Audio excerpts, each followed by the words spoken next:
નમસ્તે, મારી ચેનલમાં આપ સૌનું સ્વાગત છે। આજે આપણે બનાવીશું બટાકાની ચિપ્સનું શાક। બટાકાની ચિપ્સ એટલા માટે કે આને આપણે વેફર ચિપ્સ જે પાડીએ છીએ એ પ્રમાણે સમારી લઈશું, પરંતુ થોડી થિકનેસ વધારે રાખીશું। આ શાક ચડવામાં ખૂબ જ ફટાફટ ચડી જાય છે અને નાના મોટા બધાને પસંદ આવે છે।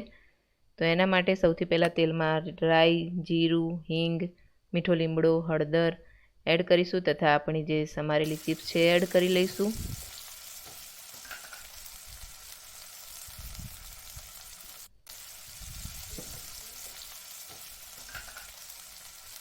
ત્યારબાદ એમાં સ્વાદ પ્રમાણે મીઠું એડ કરી આપણે બરાબર મિક્સ કરી લઈશું।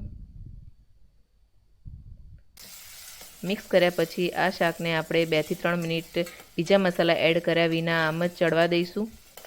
વચ્ચે વચ્ચે ખોલીને ચેક પણ કરતા રહીશું, કેમ કે આ શાક ખૂબ જ ઝડપથી ચડી જાય છે।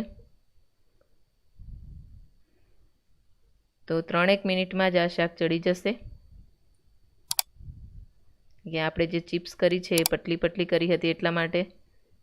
બસ તો શાક ચડી જાય પછી આપણે જે બીજા મસાલા બાકી હતા એ એડ કરીશું। તો ધાણા જીરું આપણે થોડા વધારે પ્રમાણમાં એડ કરીશું, કેમ કે આમાં ધાણા જીરુંનો બહુ સારો ટેસ્ટ આવે છે। અને મરચું, બાકી આપણે બીજા કોઈ મસાલા એડ નહીં કરીએ, કોઈ જાતના ગરમ મસાલા પણ એડ નહીં કરીએ, છતાં પણ આ શાક ખાવામાં એકદમ ચટપટું અને ટેસ્ટી લાગે છે। મારા ઘરમાં તો મારા બંને બાળકોને આ શાક ખૂબ જ પસંદ છે, વીકમાં એકવાર બનાવડાવે જ છે। આ શાક તમે જો ઉનાળામાં કેરીના રસ જોડે ખાઓ તો ખાવાની ખૂબ જ મજા આવે છે।